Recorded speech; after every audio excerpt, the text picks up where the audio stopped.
The rain came down in sheets that Tuesday afternoon, each droplet creating a different pitch as it struck the greenhouse glass.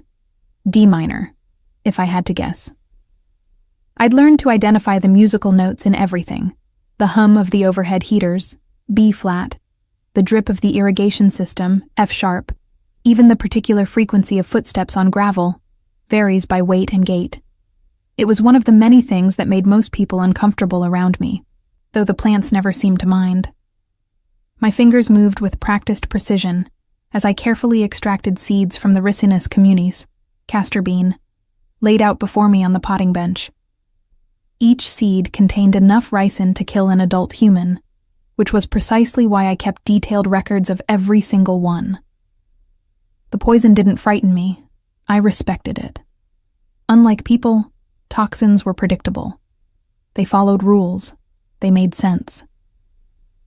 "Meadow, you're talking to yourself again," I said aloud, because sometimes hearing my own voice helped me remember that other people found this strange.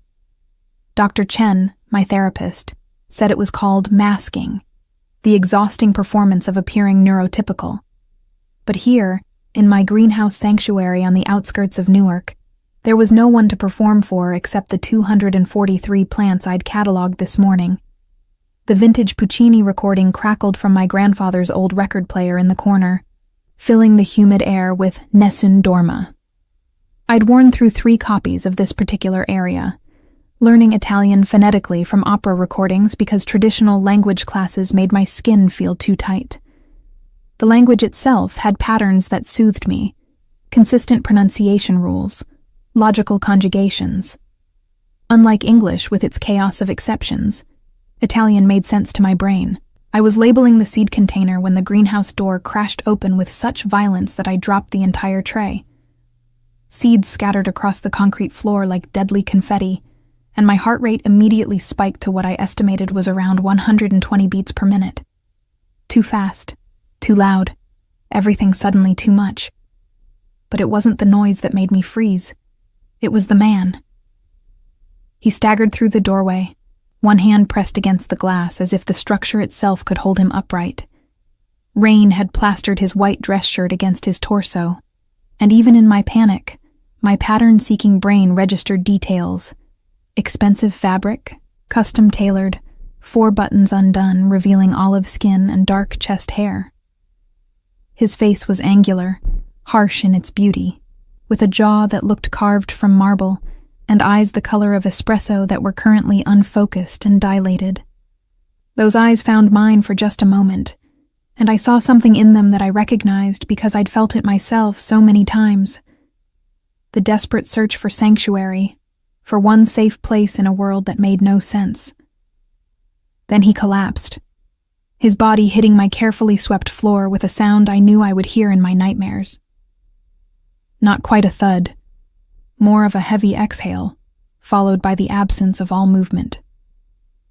My social anxiety screamed at me to run, to call 911, to do anything except approach this stranger who had violated my sacred space.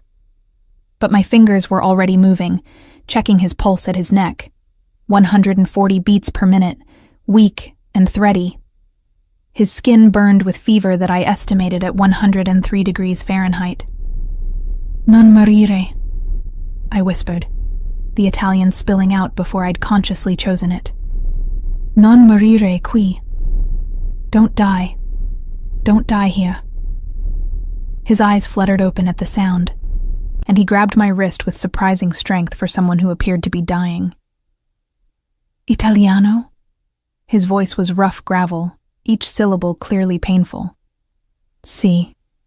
I nodded, my own breathing becoming irregular. Physical touch from strangers usually sent me into sensory overload, but something about his grip felt more like an anchor than a violation. "Si, parlo italiano." The relief that washed over his face was so profound it almost looked like pain. "Aiutami," he rasped. "Help me." Then, in broken fragments, "Veleno, ricino, il mio consigliere." Poison. Castor bean, my counselor. The words rearranged themselves in my mind like a puzzle I was uniquely designed to solve. I looked at the scattered seeds on the floor, then back at the dying man, and felt the particular calm that always settled over me when I encountered a problem that involved plants rather than people. "Ricina?" I asked, already running through my mental database of toxic plant compounds. "Ti ha avvelenato con ricina." He managed a slight nod, his eyes beginning to close again. Ricin poisoning. I'd studied it extensively, not because I had any intention of using it, but because understanding poisons was essential to understanding their antidotes.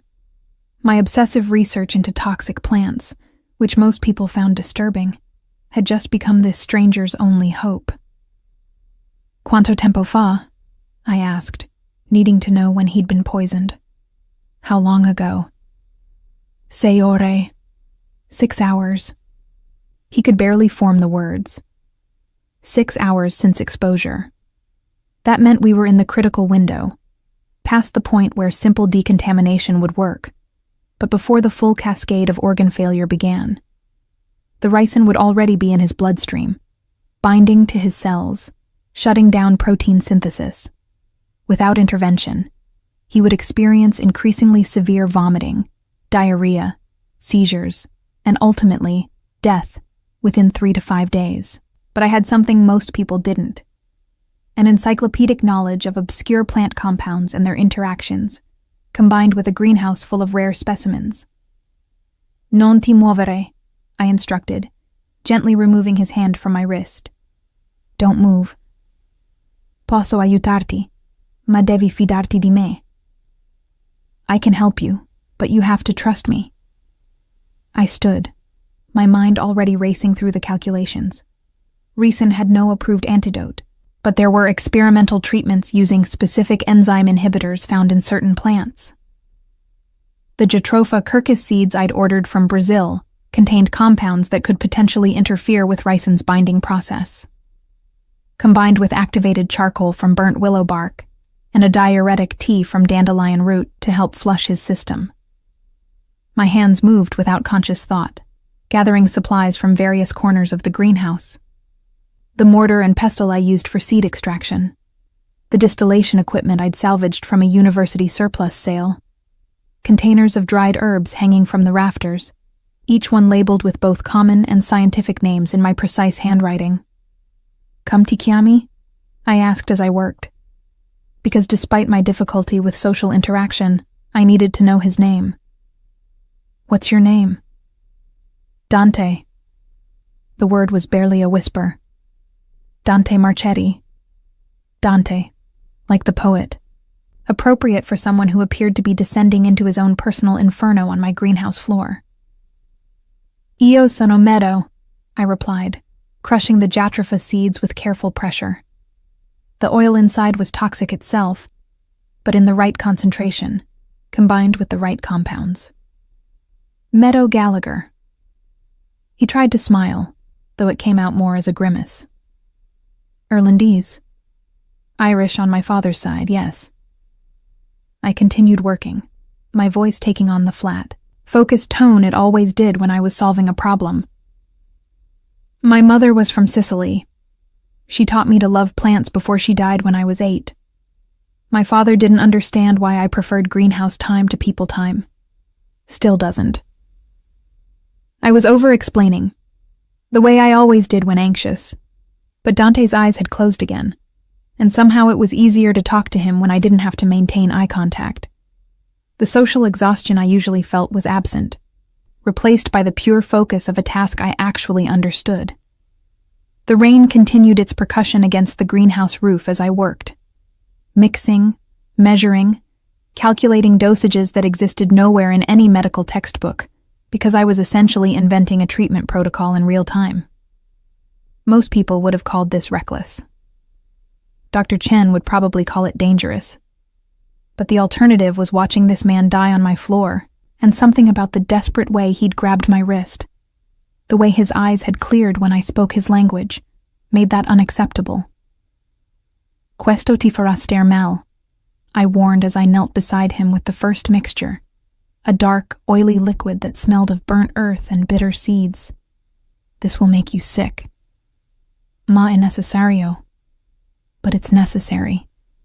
I had to support his head with my free hand, and the intimacy of the gesture made my skin prickle with discomfort. But I forced myself to stay present, to remain calm, because he needed me to be the stable element in whatever chaos had brought him here. He swallowed the mixture without hesitation. Trust I hadn't earned but was being given anyway. Within minutes, he was vomiting violently into the bucket I'd placed beside him, his body convulsing with the effort of expelling the poison. "Buono," I said, rubbing his back in awkward circles because I'd read that's what people did for comfort, even though I found the texture of his rain-soaked shirt deeply unpleasant against my palm. "Il veleno deve uscire." Good. The poison needs to come out. Between bouts of sickness, he spoke in fragments. La mia organizzazione, tradimento, mia figlia. My organization, betrayal, my daughter. I didn't ask for details. Details about organizations and betrayal sounded like the kind of complicated social dynamics that I'd spent my life avoiding. But my daughter, that phrase landed differently, because even I understood that whatever else this man was, he was also a father desperate to survive. For the next 3 hours, I administered treatments in careful sequence. The enzyme inhibitor mixture every 45 minutes, activated charcoal suspended in water to bind remaining toxins, yarrow tea to reduce his fever, milk thistle tincture to protect his liver from the processing load. I moved through my greenhouse like a botanist-pharmacist hybrid, pulling knowledge from dozens of obscure research papers I'd memorized during my obsessive deep dives into ethnobotany. Each plant had its purpose, its precise role in the delicate chemistry of keeping this stranger alive. "Perché?" Dante asked during a moment of relative clarity, after the worst of the vomiting had passed. "Why?" "Perché mi stai aiutando?" Why was I helping him? It was a fair question. The rational answer was that I couldn't let someone die when I had the knowledge to prevent it. But there was something else, something harder to articulate. "Perché hai chiesto aiuto nella mia lingua?" I said finally, surprising myself with the honesty. "Because you asked for help in my language. E perché capisci come sentirsi fuori posto? And because you understand what it's like to feel out of place." I didn't know why I believed that last part. Maybe it was the way his perfectly tailored clothes contradicted his desperate arrival. Maybe it was the gentleness in his fevered eyes despite the hardness of his features. Or maybe I was projecting, seeing my own isolation in a stranger's face. But Dante nodded slowly, as if I'd said something profound instead of strange. "Anche tu," he whispered. "You too. Ti senti sempre fuori posto. You always feel out of place." The rain had softened to a gentle patter by the time his fever finally broke. I'd moved him to the small cot I kept in the corner for when I worked through the night, which was often because plants didn't judge my inability to maintain a normal sleep schedule. His color had improved from the concerning gray to something more natural, and his breathing had steadied to a sustainable rhythm. I sat on my work stool nearby, cataloging seeds because the repetitive motion calmed my overstimulated nervous system. The past few hours had required more social interaction and physical touch than I typically experienced in a month, and my hands were starting to shake with the accumulated stress. "Meadow." His voice was still rough, but stronger. "Grazie." "Prego," I replied automatically, then continued in Italian because switching between languages required too much energy right now. "You should rest. The ricin is still in your system. It'll take days to fully clear. Days I shouldn't take from you." He tried to sit up, winced, and settled back down. "This place, è un santuario."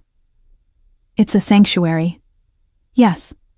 I didn't elaborate on how right he was, how this greenhouse had been my sanctuary for 15 years, ever since I'd bought it with my inheritance from my mother. The one place where I could be exactly myself without explanation or apology. "I understand sanctuaries," Dante said, his eyes tracking the various plants surrounding us. "I grow orchids, rare ones. It's the only time I—" He trailed off, seeming to search for words. The only time the violence stops. Violence. The word hung in the humid air between us, and I felt a strange cognitive dissonance. This man who grew orchids and spoke so tenderly about sanctuary also inhabited a world where people poisoned each other with ricin. "Your counselor," I said, piecing together the fragments he'd mentioned. "He tried to kill you because I wanted out." Dante's laugh was bitter. "Because I discovered I have a 7-year-old daughter I didn't know existed, and I didn't want her growing up with a father who—" He gestured vaguely, as if the rest was obvious. It wasn't obvious to me. I didn't intuitively understand the complex social structures of organized crime, but I understood the concept of wanting to protect a child from a dangerous environment. I'd spent my childhood feeling like the dangerous environment was inside my own head. "Will they come looking for you?" I asked, because that seemed like a practical concern. "Eventually." He met my eyes, and there was something ancient and tired in his gaze. "But not immediately. Paolo will want to be sure I'm dead before he makes his move." Paolo, the counselor turned betrayer. Another name. Another detail in a story that was becoming more complicated than my preference for simplicity could comfortably handle. But then, Dante's eyes closed again, exhaustion claiming him, and I felt a strange sense of relief. Caring for an unconscious patient required no social navigation, no interpretation of subtle cues I routinely missed. Just the straightforward application of botanical knowledge to preserve life. I pulled my worn copy of Toxicologia delle Piante from the shelf and settled back on my stool, ready to monitor his condition through the night. The book's margins were filled with my annotations in both English and Italian, observations about compound interactions that existed nowhere in published literature. Outside, the storm had passed, leaving behind the clean scent of rain-washed earth. My greenhouse glowed with the soft amber of my work lights, creating a bubble of warmth against the darkness beyond. I'd spent my entire life feeling like an alien in human spaces, never quite fitting in, never quite understanding the unspoken rules everyone else seemed to know instinctively. But here, in this moment, with a dying mafioso on my cot and ricin seeds still scattered across my floor, I felt strangely at ease. Perhaps Dante was right. Perhaps we both understood what it meant to be out of place in the world. Perhaps that understanding was exactly what would save his life. Dante woke screaming at 3:47 a.m., his body convulsing with what I recognized as ricin-induced neurological symptoms, the toxin attacking his nervous system as it broke down. I'd been expecting this, had prepared for it, but the sound of his agony still made my heart rate spike to uncomfortable levels. "Dante, ascolta me." I kept my voice steady, clinical, as I approached with the next treatment mixture. "Listen to me, è il veleno. Passerà. It's the poison. It will pass." His eyes found mine in the dim light, wild with pain and something else. Fear. Not of dying, I thought, but of what he might reveal while his control was compromised. I'd read about how severe poisoning could lower inhibitions, strip away carefully constructed personas. "La bambina," he gasped. "Devo proteggerla." The little girl. I have to protect her. Sofia. Ha solo 7 anni. She's only 7 years old, Sofia. His daughter had a name now, had become real in a way that made my chest feel tight. I helped him drink the willow bark tea I'd brewed, my hands steadier than they should have been given that a strange man was gripping my arm hard enough to leave marks. "Drink," I instructed in Italian. "The fever is spiking again. Your brain is swelling slightly from the toxin. It's causing the hallucinations." "Not hallucinations," he insisted, his accent thickening. "Memories. The look on her face when I met her last month. She has her mother's eyes. Green-like. Like." He gestured frantically at something only he could see. "Like Vinca Minor," I supplied, because I understood struggling to find comparisons, like periwinkle, the small purple flowers with their distinctive green centers. He laughed, a sound edged with hysteria. Yes, exactly like that. You understand. I did understand, in my own way. The desperate need to categorize, to find patterns and connections that made sense of chaos. It was how my autistic brain processed the world, through systematic observation, through finding the underlying structure in seemingly random information. Tell me about the orchids you grow, I said, because redirecting his focus might help with the pain. Also, truthfully, I was curious. It seemed incongruous. A mafia boss cultivating delicate flowers. His breathing began to slow as he latched onto the topic. I have a collection. Rare specimens. Some I've saved from extinction. There's one, a Paphiopedilum rothschildianum, that took me 8 years to coax into blooming. 8 years of precise temperature control, specific light conditions, exact mineral content in the water. His words tumbled out in a mixture of Italian and English, describing growing conditions and soil pH levels with the kind of obsessive detail I recognized in myself. The precision, the need for control in at least one aspect of a chaotic life. 8 years is impressive, I said, checking his pulse, still elevated but more stable. I've been trying to get my Amorphophallus titanum to bloom for 6, the corpse flower. The one that smells like rotting flesh when it flowers? Even in his weakened state, there was amusement in his voice. Fitting for someone who works with poisons. It's actually a protective mechanism, I explained, falling into the comfortable rhythm of botanical facts. The smell attracts carrion beetles for pollination. It's not about death, really. It's about survival. About using whatever tools evolution gave you to ensure the next generation. Dante's eyes sharpened despite the fever. Is that what you're doing? Using your tools to survive? The question felt more penetrating than it should have. I'm using my tools to save you, I replied, deliberately missing his point, or perhaps understanding it too well. The next several hours passed in a rhythm of treatment and rest. I administered compounds at precise intervals, monitoring his vital signs with the same attention I gave to my most delicate specimens. His fever would spike, I would intervene, it would subside. A cycle as predictable as photosynthesis. It was during one of his more lucid periods, around dawn, that he asked the question I'd been dreading. Why do you live alone out here, Meadow Gallagher? Why aren't you at a university somewhere, teaching botany, winning awards? My hand stilled on the mortar where I was grinding dried valerian root. I don't like universities. Too many people. Too much. Performing. Performing? I considered not answering, but his directness invited honesty. I'm autistic. Social interaction is exhausting. Places with lots of people, noise, unpredictable schedules. They make my brain feel like it's shorting out. So I stay here, with my plants.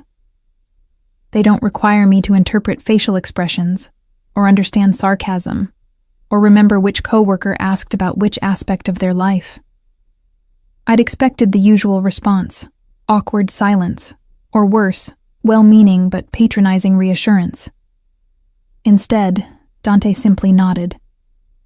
That's why you didn't call 911 when I collapsed. It wasn't a question, but I answered anyway. Partially.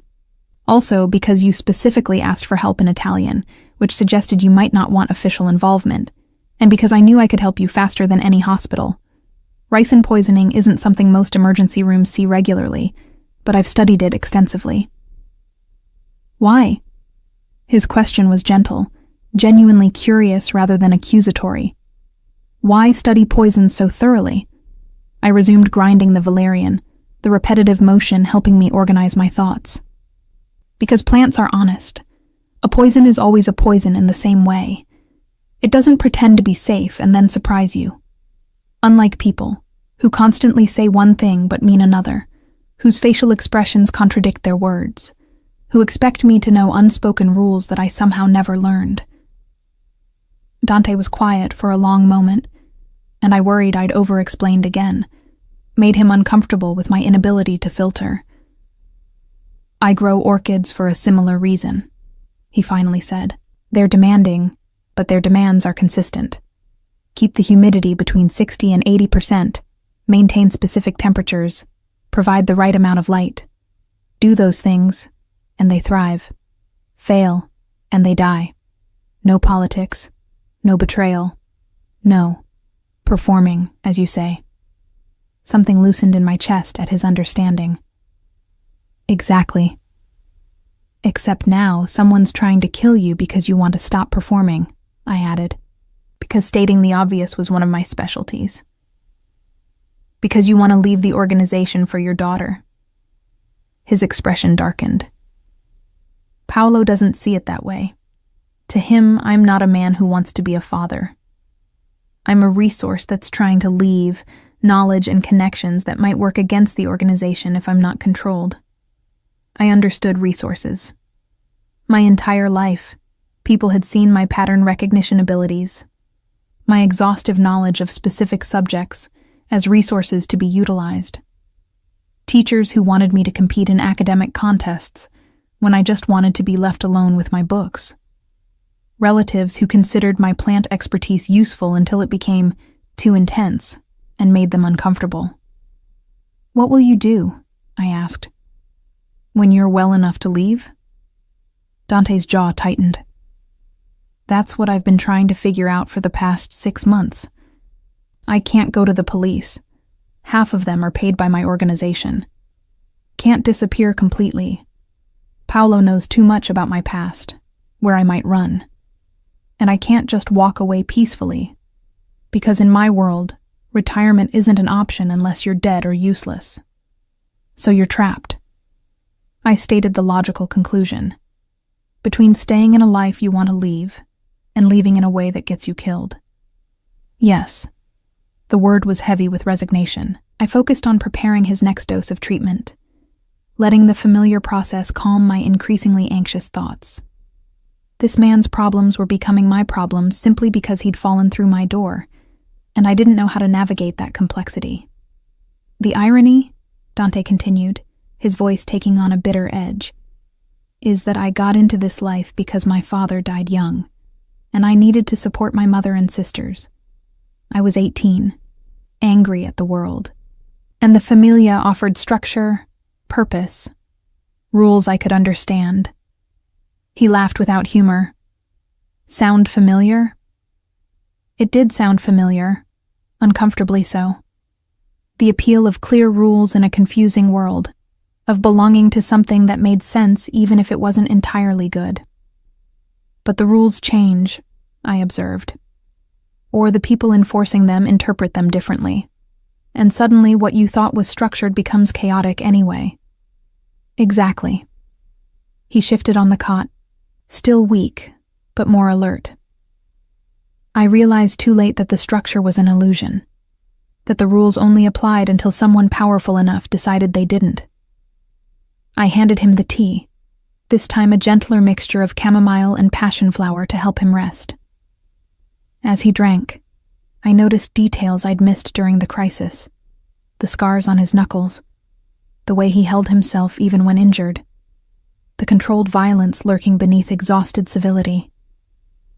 "You've hurt people," I said, because I'd never learned to avoid uncomfortable truths. "In your work." He didn't flinch from the statement. "Yes." "Killed people?" "Yes." His eyes met mine, unflinching. "And before you ask why you should save someone like me, I don't have a good answer. Maybe you shouldn't. Maybe Paolo did everyone a favor trying to end me." I considered this, tilting my head in the way that Dr. Chen said made me look like a curious bird. "That's not how I see it. You're not a good person or a bad person. You're a person who did bad things and is now trying to do better. That's more interesting." "Interesting?" He sounded almost amused. "I don't know if that's the word most people would use." "Most people are boring. I replied, which made him laugh. A real laugh this time, warm and genuine. How old are you, Meadow?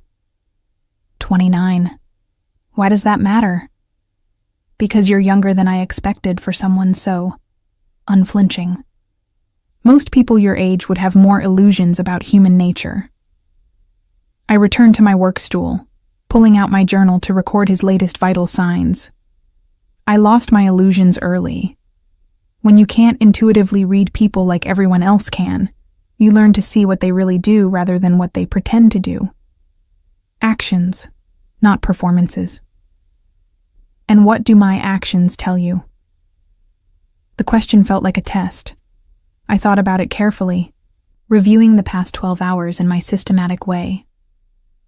Your actions say you're desperate to protect someone smaller and more vulnerable than yourself, that you're willing to trust a strange woman with botanical expertise over medical professionals you can't trust, that you care deeply about orchids, which suggests you value beauty and patience, and that you're trying to escape a life that's becoming incompatible with who you want to be. Dante stared at me with an expression I couldn't quite interpret. Surprise, maybe, or recognition. No one has ever described me quite like that, he said finally. I'm not good at saying what people expect to hear. I just say what I observe. Don't change that, he said with surprising intensity. Don't ever change that.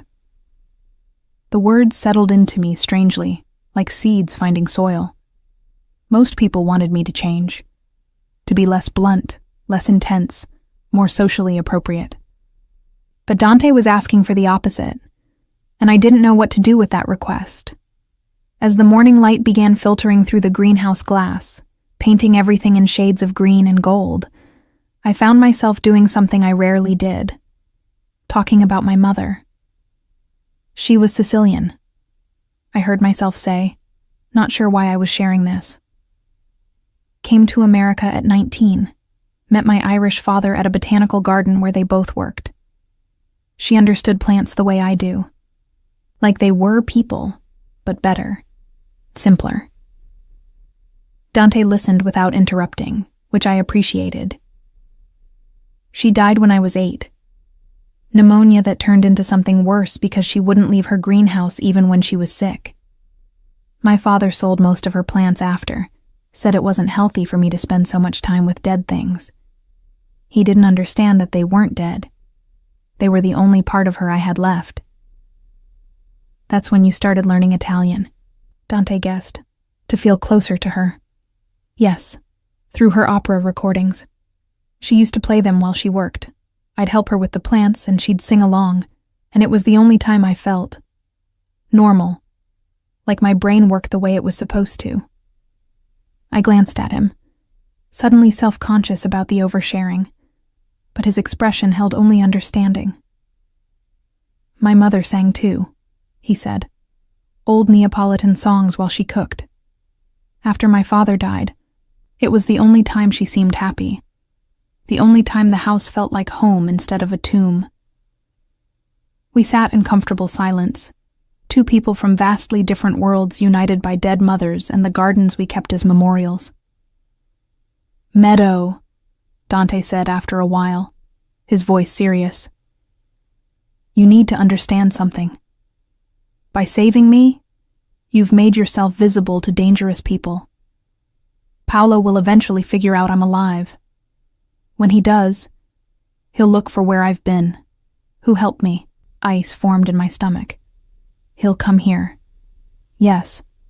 And when he does. Dante struggled to sit up further, wincing.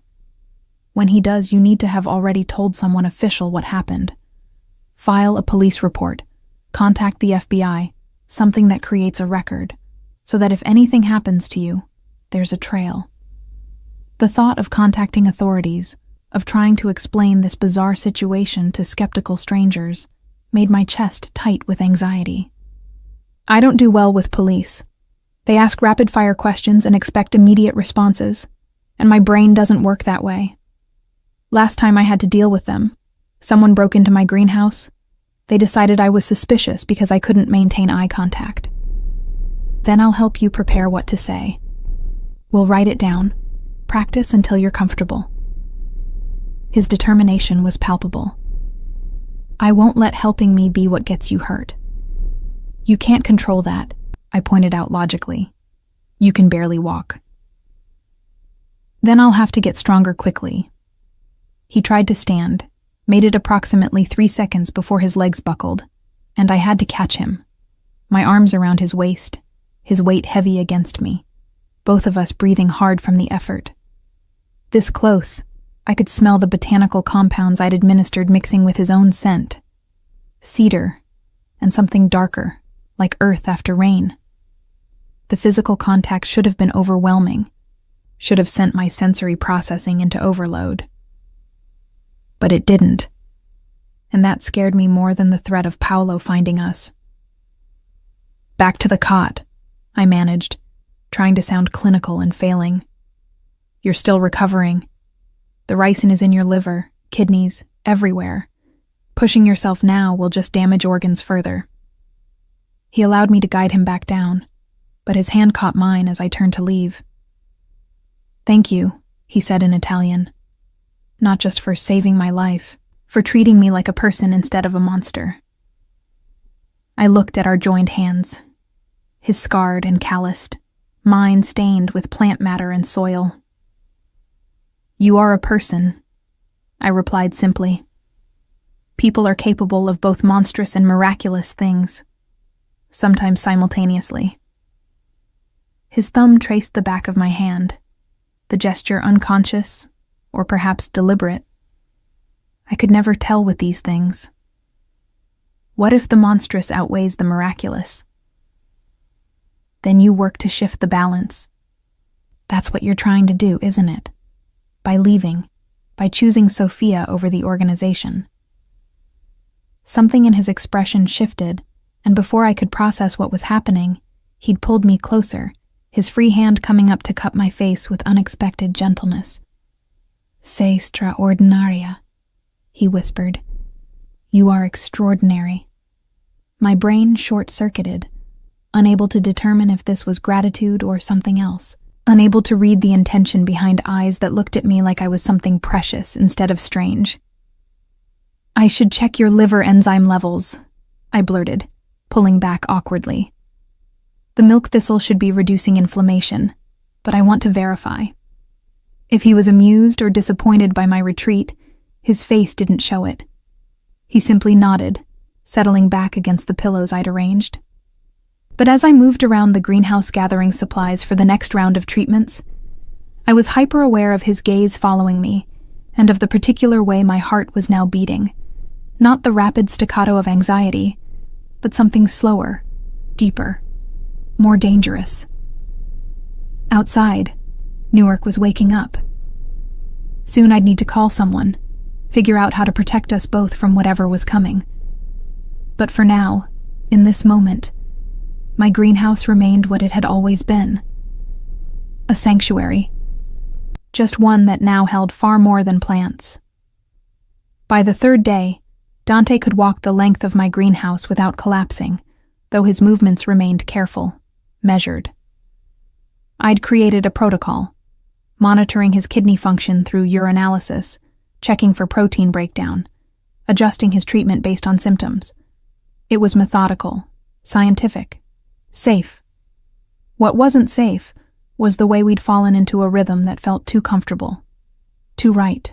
He'd started helping with plant care, moving slowly but precisely, following my instructions about water temperature and soil pH with the same attention he'd described giving his orchids.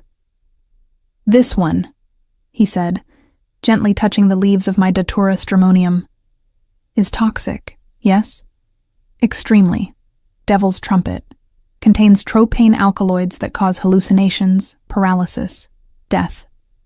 I was repotting a nearby succulent, my hands steady with the familiar task. But in controlled doses, compounds from Datura have been used for centuries in medicine.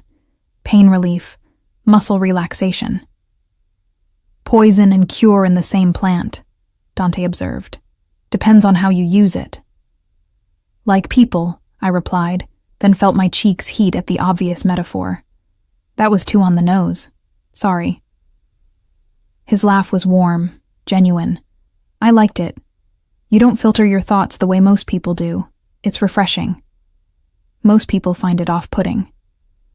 I'm not most people. He'd moved closer without me noticing, close enough that I could see the slight tremor still present in his hands. And you're not off-putting, Meadow. You're honest. There's a difference. Before I could respond, my phone rang. An unfamiliar number with a Newark area code. I stared at it with the particular dread I reserved for unexpected social interaction. Do you need to answer that? Dante asked. No, probably a sales call.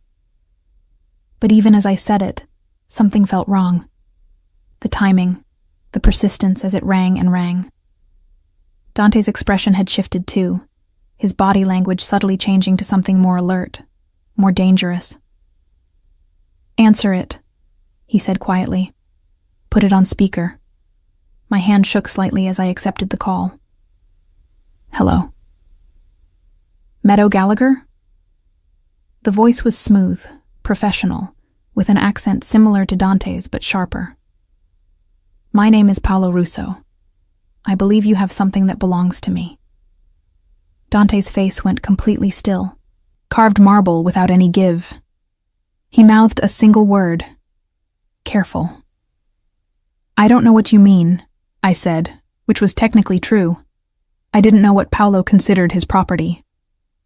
Don't insult my intelligence, signorina.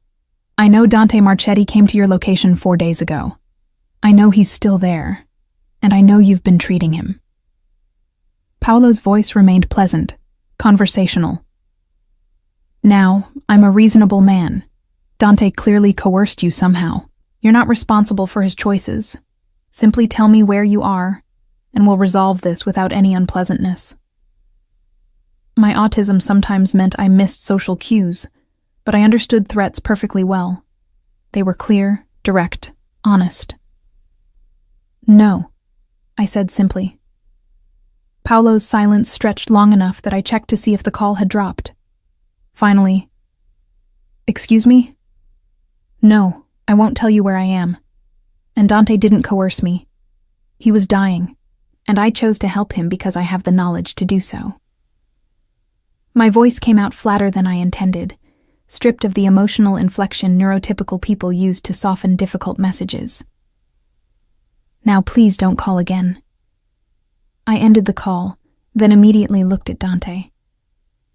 Did I do that wrong? Should I have pretended to cooperate? He was staring at me with an expression I couldn't decipher. You just told a Mafia enforcer no and hung up on him. Was that incorrect? Anxiety spiked through me. I don't understand the social protocol for death threats. There isn't one. Dante crossed to me in 3 strides, his hands gripping my shoulders. Not hard, not threatening, but grounding. Meadow. That was either incredibly brave or incredibly foolish. I'm not sure which. Probably foolish, I admitted, but lying seemed worse. He knew you were here anyway. How? Dante's mind was clearly racing. How did he find us? I thought through the logical possibilities. Your phone? If you had it on you when you arrived. I ditched it before I came here. He was already checking his pockets anyway. Nothing electronic. Then, I analyzed the variables, the timeline. He must be working backward from the hospital records. You were poisoned 6 hours before you arrived here. In that time, you traveled approximately. How far did you get? I was in the warehouse district when I started feeling symptoms. Maybe 3 miles from here. So he's searching a 3-mile radius. My greenhouse wasn't exactly hidden. Anyone doing aerial surveillance or checking property records would find it. We need to leave. No. Dante's voice was firm. This is your sanctuary, your life. I'm not destroying it because... It's already destroyed, I interrupted, gesturing around the space that suddenly felt exposed, vulnerable. The moment he knows you're here, this place stops being safe. For me, for the plants, for... I stopped, my logical brain catching up to emotional reality. For Sophia. He knows about her, doesn't he? Dante's expression answered before his words did. Paolo knows about her. But she's with her mother in Buffalo. Different surname, no obvious connection to me. She's safe. For now, I said, until Paolo decides to use her as leverage. I watched Dante's face cycle through reactions. Denial, anger, resignation, calculation. It was easier to read than most people's expressions. Maybe because the emotions were so intense they broke through his usual control. I need to call someone, he said finally. Someone I trust, or used to trust. He looked at me. Can I use your phone? Mine is somewhere at the bottom of the Passaic River. I handed it over, watching as he dialed from memory, his fingers steady despite everything. Marco. Dante's voice shifted into something harder, colder. It's me. Yes, I'm alive, which I'm sure is disappointing. No, I'm not coming in. Because Paolo poisoned me, you cazzo. The Italian curse word emerged with particular venom. And before you pretend surprise, I know you were there when he made the decision. The response was loud enough that I could hear the other man's voice, though not the words. Dante's expression grew progressively darker. Tell him this, Dante said, his voice dropping to something quiet and lethal. I have insurance, documents, recordings, account numbers, encrypted and set to release if anything happens to me, or to Sophia, or... His eyes found mine. To an innocent botanist named Meadow Gallagher, who had nothing to do with any of this. He makes a move against any of us, and everything goes public. More talking from the other end. Dante waited it out with visible patience. I don't care if Paolo believes me or not. I care that he knows the stakes.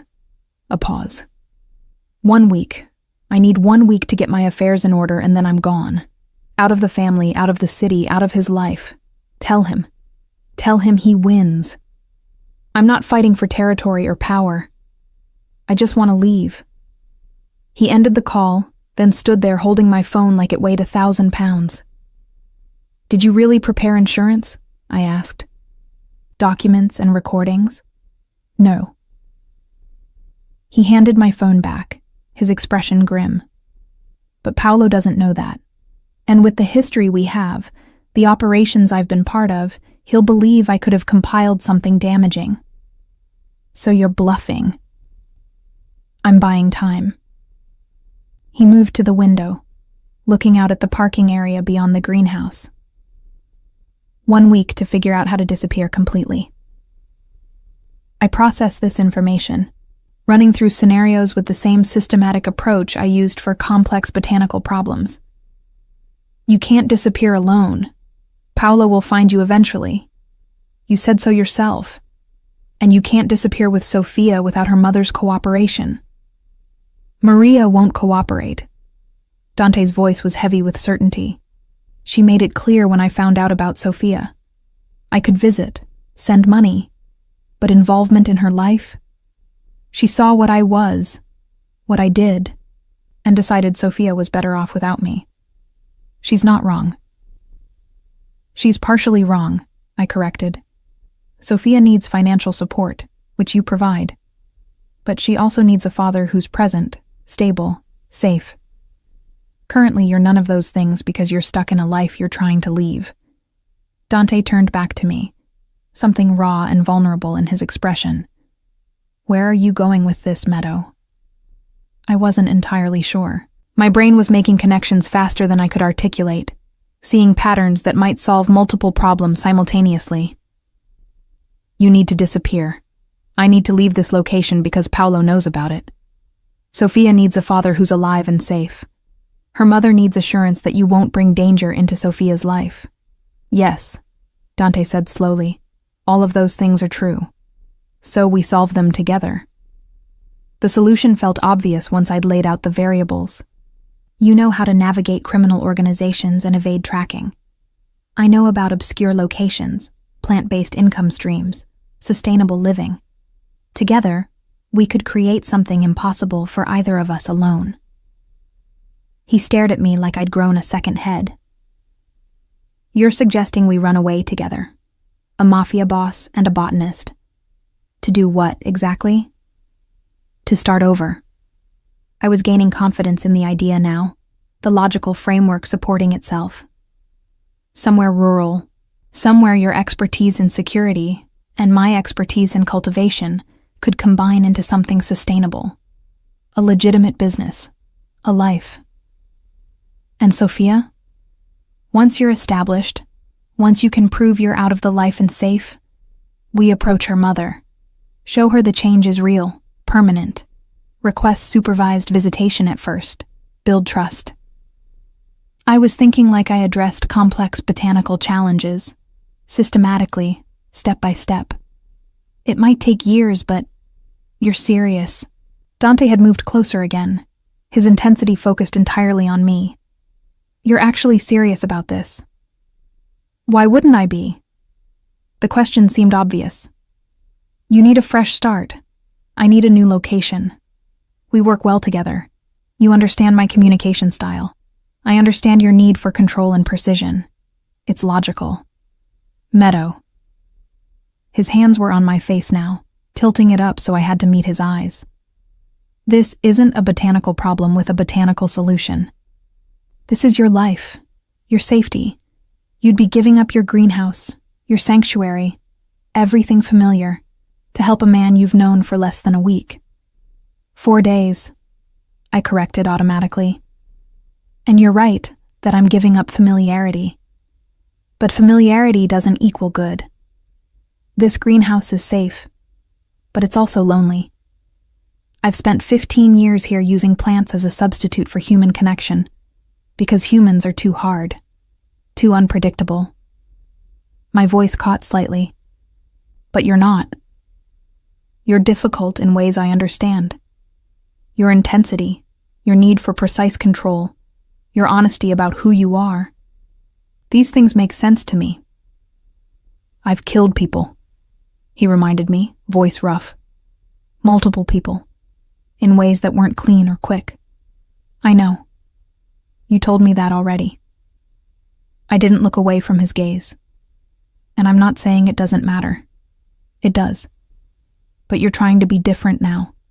Trying to build something better. That matters too. Dante's thumb traced my cheekbone, the gesture achingly gentle for someone who'd admitted to such violence. What if I can't be different? What if the monster is all there is? Then I'll use my extensive knowledge of poisons to handle the situation. I said it completely seriously, watched his eyes widen, then added, "That was a joke. Sort of. Mostly." His laugh surprised both of us. Genuine, a little shocked, entirely human. Jesu Cristo, you're extraordinary. You said that before. I still don't understand why. Because you see me clearly and don't look away. His forehead touched mine, and I let myself lean into the contact even though every social script I'd learned said this was too much, too fast. Because you're offering me something I didn't think existed. Someone who knows what I am and chooses to help anyway. Then help me back, I whispered. Help me leave this greenhouse that's become a prison just like your organization. Help me try something new, something scary, something that might actually feel like living instead of just existing. The kiss happened before I could analyze it, his lips on mine, gentle and asking rather than demanding. My first thought was that he tasted like the valerian tea I'd been giving him. My second was that kissing was overwhelming but not unpleasant when it was with someone whose touch I'd already categorized as safe. We broke apart slowly, both breathing harder. "This is probably a terrible idea," Dante said. "Probably," I agreed, "but most of my best decisions have looked terrible initially. Like saving a poisoned mafioso." Exactly like that. I stepped back, needing space to think clearly. So, logistics. We have 1 week before Paolo expects an answer. In that time, we need to research potential locations, arrange funds that can't be traced, prepare my most valuable plant specimens for transport, and develop a security protocol for the move itself. Dante was smiling now, a real smile that transformed his harsh features into something almost boyish. You've already started planning. Planning is calming. I pulled out my journal, flipping to a blank page. I can't control whether Paolo will honor his agreement, but I can control having multiple contingency plans. For the next several hours, we worked together. Dante on my laptop researching properties in remote locations, me cataloging which plants could survive transport, and which I'd need to recreate from seeds or cuttings. It was comfortable, productive, the kind of parallel work that let my overstimulated brain settle. Montana, Dante said eventually. There's a property for sale, 60 acres, existing greenhouse infrastructure, cabin on site, private access road. The listing has been active for 8 months. Property's probably negotiable. I looked at the listing he'd pulled up. The greenhouse was smaller than my current setup, but workable. The land had water access, good light exposure. What's the area's climate zone? 5B.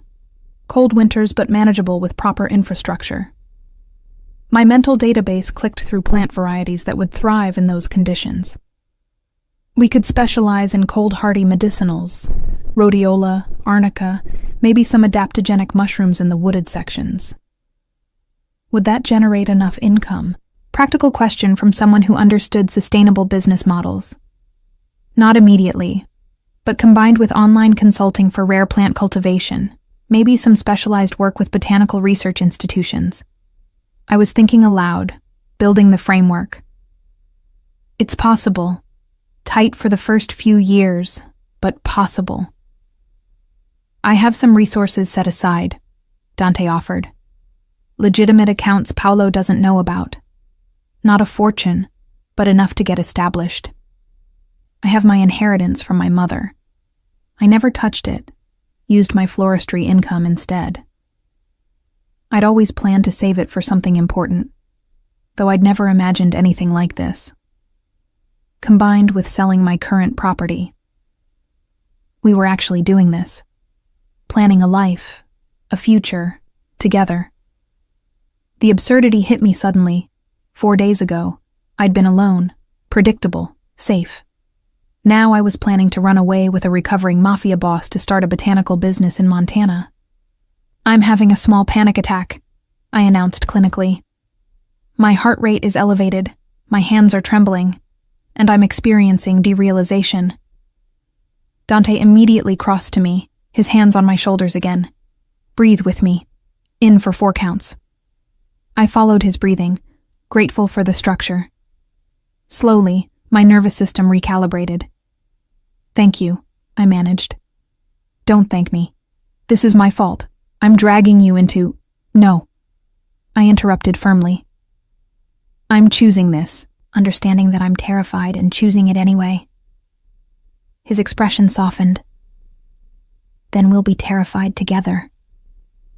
Outside, the sun was setting, painting the greenhouse in shades of amber and gold.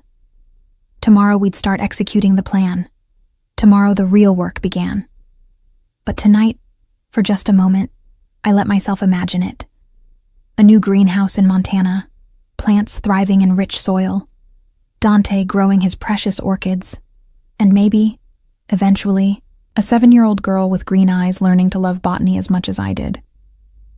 It was possible.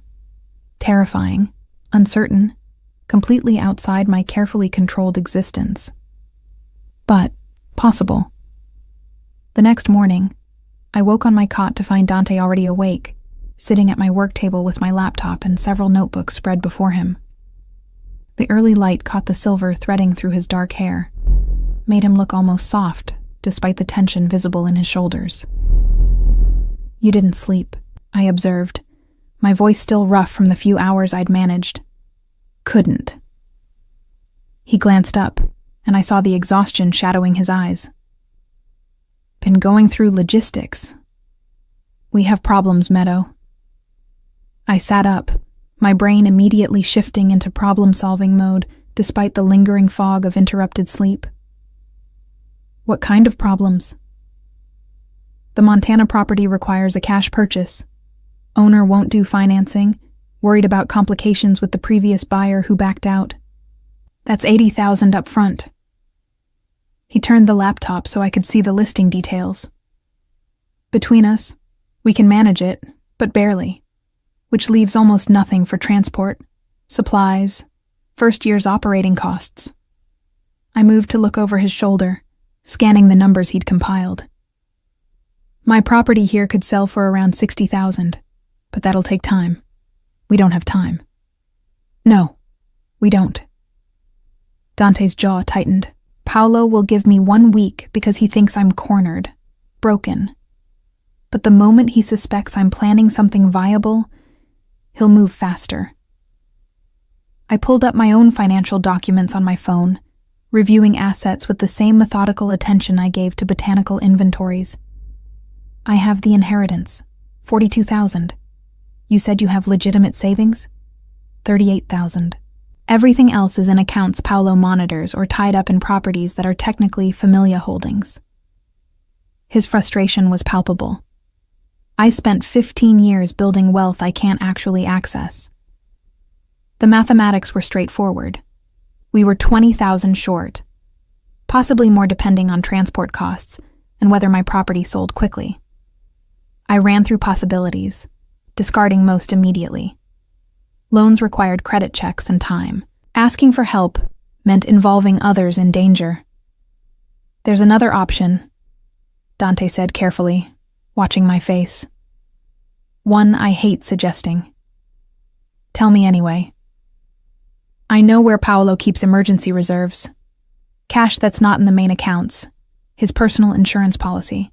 $200,000 in a safe at his club. Dante's expression was grim. I have the combination. Used to be responsible for managing those funds before he decided I was a liability. I understood immediately what he was suggesting. You want to rob him. Not rob, reclaim. But his tone lacked conviction. That money came from operations I helped run, deals I negotiated. It's as much mine as his. Except it's not, legally or practically. I sat down across from him, needing to think this through. If you take it, you're not just leaving the organization, you're stealing from it. That changes everything. I know. His hands were fisted on the table.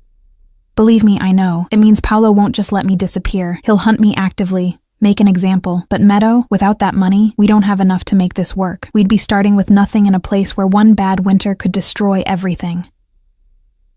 My logical brain warred with my instinct for self-preservation.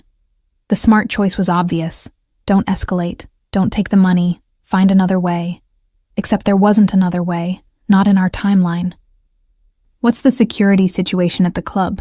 I asked, and watched relief flash across Dante's face before he caught himself. You're considering this. I'm gathering information. There's a difference. Though not much of one, admittedly. If we're going to evaluate this option, I need complete data. Dante pulled up a document he'd apparently been working on. A detailed layout of the club, security positions, timing of guard rotations. Paolo's office is on the 3rd floor. 2 guards in the main entrance. 1 more at the 2nd floor stairs. Cameras in hallways but not in the office itself. Privacy concerns for meetings. When do guards change shifts? 3 a.m. That's when everyone's least alert, most predictable. I studied the layout, my pattern recognition abilities finding rhythm in the security protocols. The safe is behind the Canaletto painting, yes? Dante's eyebrows rose. How did you... You mentioned once that Paolo has a Canaletto landscape that cost him more than some people's houses. Where else would someone that ostentatious hide his emergency reserves? I traced the office layout with one finger. The question is access. How do we get past 3 security checkpoints without alerting anyone? We don't. Dante's voice had shifted to something colder, more calculating. The man who'd spent 15 years in this world showing through. I go alone. I know these men, know their patterns. I can talk my way past the first checkpoint, handle the second with minimal force if necessary. No. The word came out sharper than I intended. If you're going, I'm going. Meadow, this is dangerous. Everything about this situation is dangerous, I interrupted. And you're still recovering from ricin poisoning. Your fine motor control isn't back to baseline. I've watched you try to open bottles. Your reflexes are compromised. You need backup. He stared at me like I'd suggested something absurd, which I suppose I had. You're a botanist, not a criminal. You've probably never even gotten a speeding ticket. True. But I have advantages you don't. I ticked them off on my fingers. 1. I'm completely unexpected. No one's looking for a woman with you, especially not someone who appears harmless. 2. I'm very good at being overlooked. Part of masking for years means I know how to become invisible in social situations. 3. I can create distractions using botanical compounds if necessary. Botanical compounds? Dante repeated flatly. I crossed to my workspace, pulling out several small vials. Capsaicin extract at concentrations high enough to incapacitate without permanent damage. Valerian and chamomile compounds that in aerosol form cause rapid drowsiness. Nothing lethal. Nothing that leaves lasting effects, but enough to buy us time if things go wrong. Dante was looking at me like he'd never seen me before. You're serious. You've already been thinking about this. I'm always thinking about practical applications of plant chemistry. I set the vials down carefully. The question is whether we're actually doing this, because if we are, we need to plan meticulously. The silence stretched between us, heavy with the weight of the decision. Finally, Dante stood, moving to the window to stare out at the morning light filtering through glass and leaves. If we do this, he said slowly, there's no going back. We become fugitives, criminals. The life we're planning in Montana, it would have to be under new identities, complete disconnection from our pasts. I don't have much past to disconnect from, I pointed out. A father who doesn't understand me, some acquaintances I see twice a year at botanical conferences. My entire life is this greenhouse and the plants in it. And you'd give that up? Risk prison or worse? I thought about my mother, about the way she'd lived so fully in her garden that she'd literally died there rather than leave. Thought about the past 15 years of existing rather than living, of safety that had calcified into isolation. I'm already in a prison, I said quietly. Just one with better lighting and more comfortable routines. At least this way I'm choosing the risk. Dante turned back to me, and I saw the moment he made his decision. Saw it in the set of his shoulders, the way his expression shifted from conflicted to resolved. Okay, he said. We do this together. But we do it right. Detailed plan, multiple contingencies, absolute coordination. He crossed back to the table, pulling up a fresh document. We'll need to case the location first, confirm current security protocols. Then we wait for the right night, the right circumstances. For the next 6 hours, we planned. Dante detailed every aspect of the club's security, while I took notes in my precise handwriting, organizing information into categories and subcategories. We researched guard backgrounds, identified potential weak points, developed a timeline that maximized our advantages. Thursday, Dante said finally, pointing to the calendar. 3 days from now. Paolo has a meeting with the Bratva representatives. Always held off-site, usually runs past midnight. That means he won't be at the club, and security will be lighter, focused on the meeting location instead. What about Marco, the man you called? I asked. Will he be at the meeting? Yes, and that's good for us. Marco's the one person who might recognize that something's wrong if he sees me. I added this to our growing list of variables. So, Thursday night, after 3 a.m., we have approximately a 30-minute window between guard shifts, long enough to get in, access the safe, get out. Assuming nothing goes wrong, Dante added darkly. Plans should assume things will go wrong. That's why we need contingencies. I flipped to a new page in my notebook. Contingency 1. If we're spotted entering, we abort immediately and use the service exit you mentioned. Contingency 2. If we're spotted inside but can still reach the safe, we take only what we can carry quickly and exit through the third-floor fire escape. Contingency 3. Meadow. Dante's hand covered mine, stopping my frantic writing. We're going to be okay. We're good at this. Planning, precision, working together. I looked at our joined hands, at the visible tremor still present in his fingers, the reminder that he was still healing. Are you sure you're well enough for this? Physically, I mean. I have to be. His voice was firm. Because if we don't do this now, while we have the opportunity, we'll lose our window entirely. He was right, logically.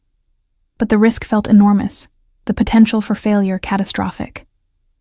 I'd spent my entire life avoiding situations I couldn't control.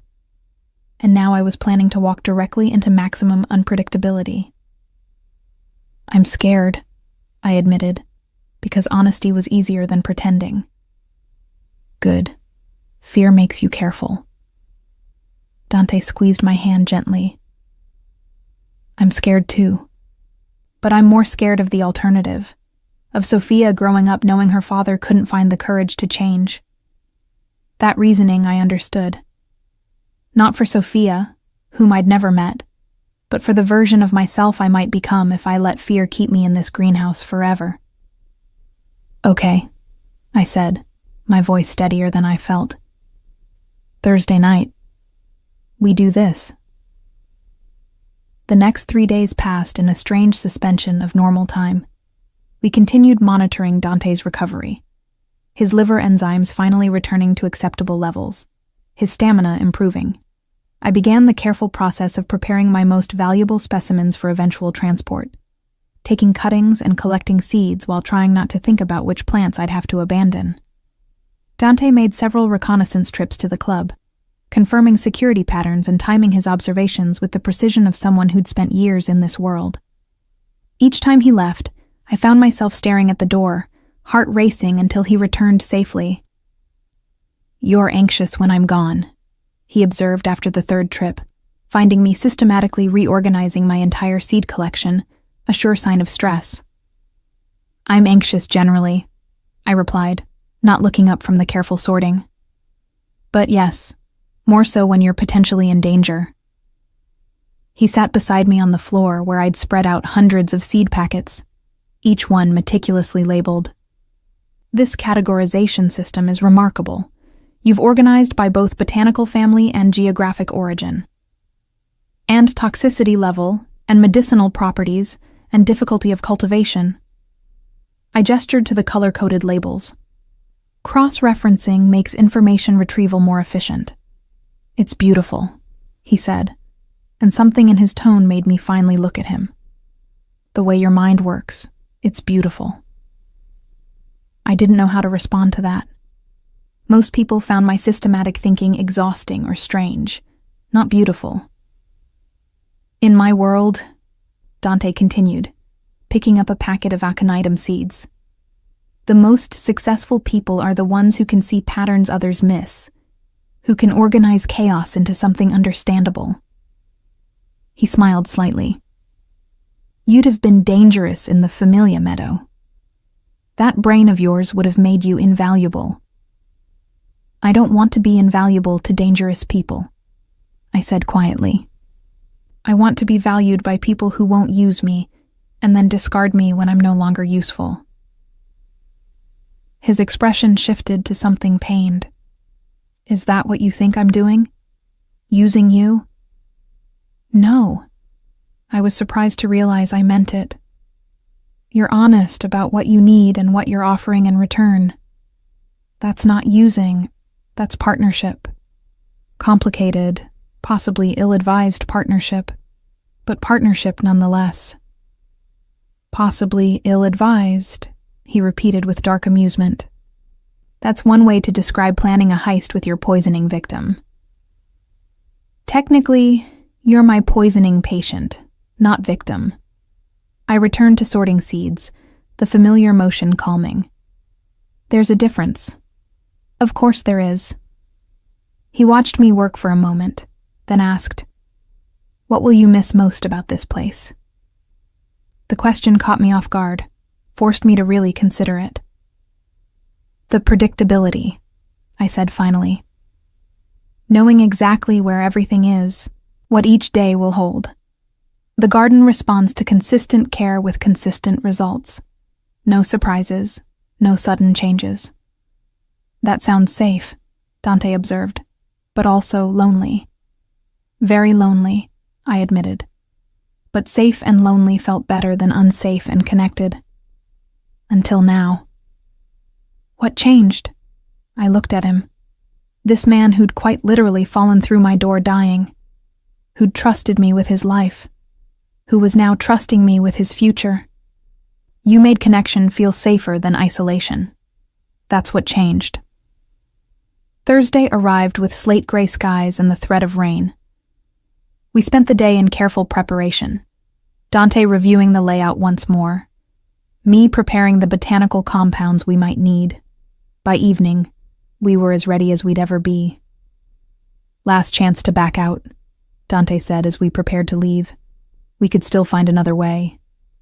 No, we couldn't. I secured the small bag of supplies across my body. "We've analyzed every option. This is the only viable one." He pulled me close, his forehead against mine. "Stay close to me in there. No matter what happens, we stay together." "Together," I agreed, letting myself lean into his strength for just a moment. Then we left the greenhouse, locking the door behind us, and drove toward whatever waited in the dark heart of the city. The club occupied a refurbished warehouse in the industrial district, its exterior deliberately unremarkable, just another aging brick building among dozens. But I could see the telltale signs Dante had taught me to recognize. The 2 new security cameras disguised as old fixtures, the reinforced door frames, the way the windows on upper floors had been replaced with bulletproof glass that caught light differently than standard panes. We parked 2 blocks away, as planned. Dante had changed into dark clothing that looked expensive but not flashy, the kind of thing that suggested legitimate business rather than criminal intent. I wore simple black pants and a jacket, my hair pulled back, looking like exactly what I was pretending to be, an administrative assistant working late. "Ready?" Dante asked, his hand finding mine in the darkness of the car. "No. But we're doing it anyway." I squeezed his fingers, then released them. "Remember, if anything feels wrong, we abort." "If anything feels wrong, we abort," he repeated, making it a promise. We approached from the side street, where Dante had identified a service entrance that saw less traffic. 3:15 a.m. We were in the window between guard shifts, when the night crew was tired and the morning shift hadn't yet arrived. The first checkpoint was exactly where Dante had predicted. A bored-looking man in his 30s, reading something on his phone, a cup of coffee going cold beside him. He looked up as we approached, his expression shifting from indifference to recognition to confusion in quick succession. "Dante?" He stood quickly. "Boss, what are you—" "Everyone said you were—" "Taking a break," Dante interrupted smoothly, his accent thickening slightly. "You know how Paolo gets when he thinks you're not committed enough. Figured I'd lay low for a while, let things calm down." The guard, Tommy, according to his name tag, looked uncertainly between Dante and me. "And she is?" "My accountant." Dante's arm settled around my waist with casual possessiveness. "Running numbers for some investments. Paolo knows about it. You can call him if you want, but he's in a meeting with the Russians right now, and you know how he feels about interruptions." The implied threat worked. Tommy paled slightly at the thought of disturbing that particular meeting. No, of course not. Just surprised to see you, that's all. You want me to let Mr. Russo know you're here?" "Better not. Paolo wanted this kept quiet. Just some paperwork I need from my old office." Dante smiled, and I recognized it as the dangerous one, the one that didn't reach his eyes. We'll be in and out. You didn't see us, capiche? Tommy nodded quickly. Didn't see nothing, boss. We moved past him, and I felt Dante's grip on my waist tighten momentarily. Relief or tension, I couldn't tell. The hallway beyond was dimly lit, corporate beige walls that had probably been installed during the building's legitimate business days. One down, Dante murmured, as we climbed the stairs to the second floor. If we're lucky, the second guard won't... He cut off as we rounded the corner and nearly collided with someone. Not the guard Dante had expected, but a woman in her 50s with sharp eyes and sharper instincts. Dante Marchetti. Her voice carried the particular flatness of someone unsurprised by anything. Interesting. The rumors of your death appear to be greatly exaggerated. Rosa. Dante's entire body had gone tense beside me. You're working nights now? Someone has to keep this place running while you boys play your games. She looked me over with the thorough assessment of someone trained to notice details. Who's your friend? My accountant, I said, before Dante could respond. I'd practiced this, rehearsed it until the lie came out smoothly. Here to retrieve some files Mr. Marchetti needs for his personal portfolio. Rosa's laugh was dry as desert sand. His accountant, of course. She turned back to Dante. Does Paolo know you're here? Does Paolo know you're skimming from the poker room receipts? Dante's voice had gone cold, deadly. I've seen the numbers, Rosa. About 15,000 missing over the past 6 months. The hallway went very quiet. Rosa's hand moved slightly toward her phone, then stopped. I'm not here to cause problems, Dante continued. I'm here for what's mine, and then I'm gone. You let us pass, continue your profitable side business, and we all walk away happy. You try to stop us, and Paolo learns exactly how you've been supplementing your income. The tension stretched so tight I could feel it humming in my bones. My hand had unconsciously moved to the small vial of capsaicin extract in my pocket, fingers wrapping around it in preparation. Finally, Rosa stepped aside. Third floor office, I assume. You have 20 minutes before the shift change. After that, I can't guarantee anything. Understood. Dante moved past her, pulling me along. And Rosa, grazie. Don't thank me, Dante. Just disappear properly this time. The Familia doesn't need the drama of hunting you down. We took the stairs 2 at a time, my heart hammering so hard I was certain everyone in the building could hear it. The third floor was deserted, exactly as Dante had predicted. Most of the real business happened on lower levels, or in basement rooms I didn't want to think about. Paolo's office door was locked, but Dante produced a key. Apparently they'd never gotten around to changing the locks after his fall from grace. Inside, the space was aggressively masculine. Dark wood, leather furniture, and artwork that was probably worth more than my entire greenhouse. The Canaletto was exactly where Dante had described, a sweeping Venetian landscape that I might have appreciated under different circumstances. Now I just watched as Dante carefully lifted it from the wall, revealing the safe behind. Stand by the door, he instructed quietly. Watch the hallway. If you see anything, I know. Warn you immediately. I positioned myself where I could see both the corridor and Dante's progress with the safe. His fingers moved over the combination lock with practiced precision, though I noticed the slight tremor that still persisted from the poisoning. 20 seconds. 30. The soft click of the mechanism disengaging was the most beautiful sound I'd ever heard. Inside the safe were stacks of bills, bound and organized with the same careful precision Dante brought to his orchids. He began transferring them to the messenger bag he'd brought, moving quickly but methodically. How much? I asked, keeping my voice low. More than we expected. Maybe 250, possibly 300,000. He was almost smiling now, relief and something like vindication in his expression. This is going to work, Meadow. We can actually do this. That's when I heard the footsteps. Dante.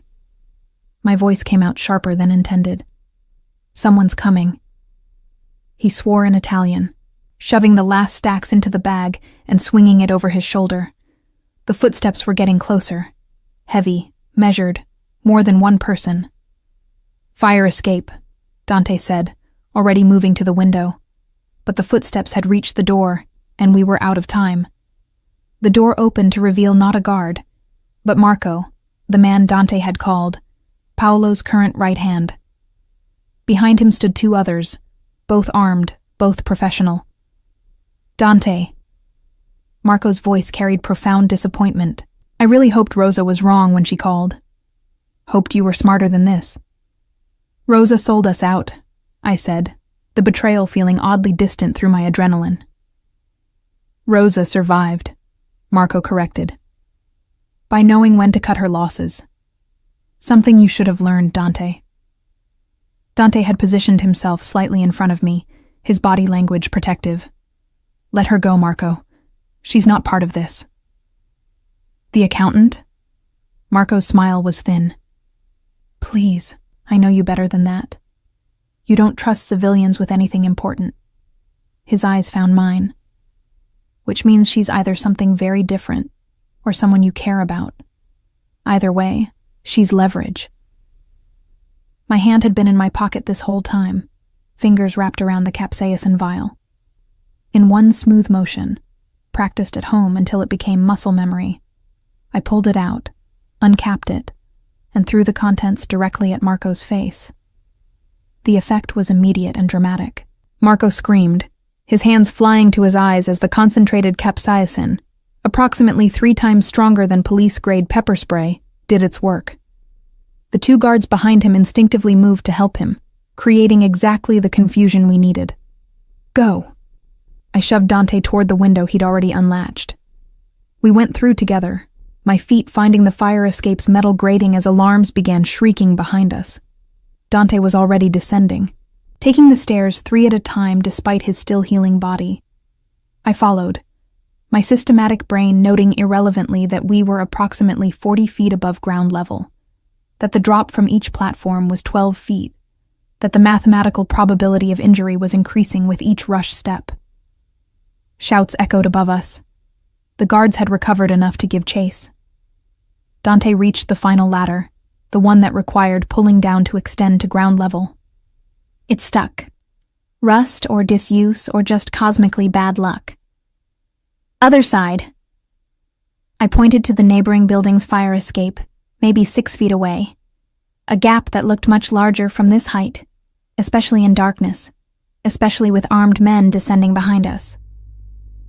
Dante looked at me, then at the gap, then back at me. "Can you make that jump?" "I don't know. I've never jumped between buildings before. It's not a typical botanical application." My voice had gone flat with terror, all emotion stripped away by my brain's emergency protocols. "Meadow."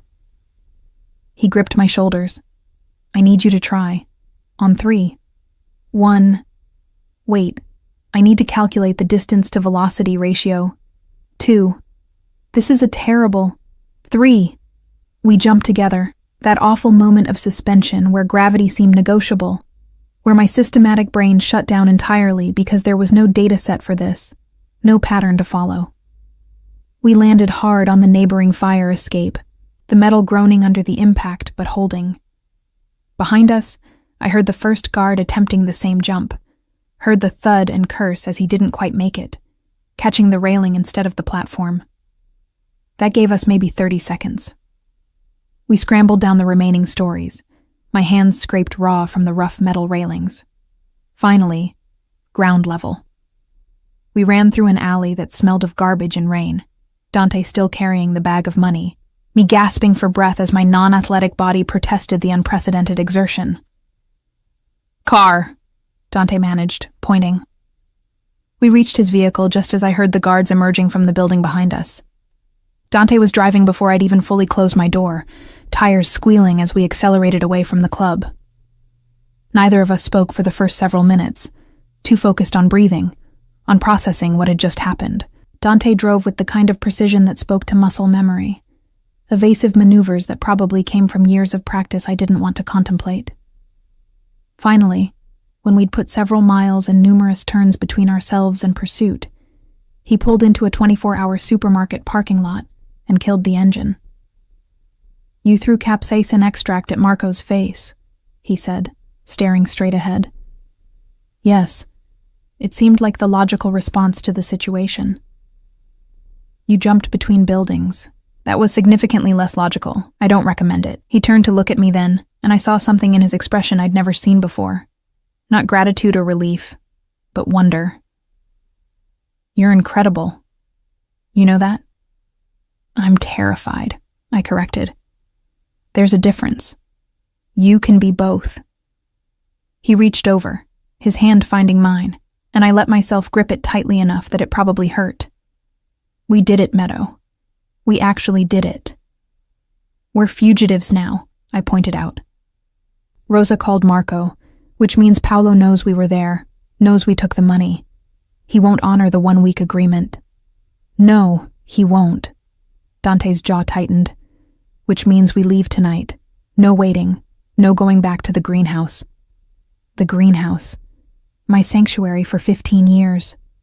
The plants I'd cultivated, the systems I'd built, the one place in the world that made complete sense to me. "I need to at least pack some specimens," I said. "Seeds, cuttings. It's too dangerous." His voice was gentle but firm. "Paolo's people will be watching the greenhouse, waiting for us to return. We can't risk it." Logic agreed with him. Emotion rebelled violently. "Then I have nothing. No plants, no tools, no—" "You have me," Dante interrupted. "You have enough money to rebuild anywhere we choose. And you have the most valuable thing, that remarkable brain of yours. The rest we can replace." He was right. Objectively, perfectly right.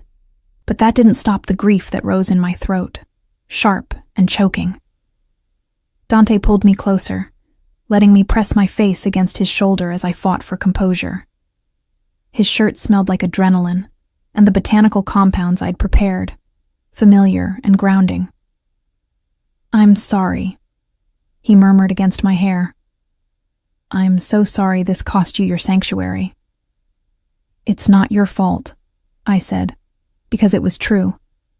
I'd made every choice that led here, eyes open, understanding the consequences.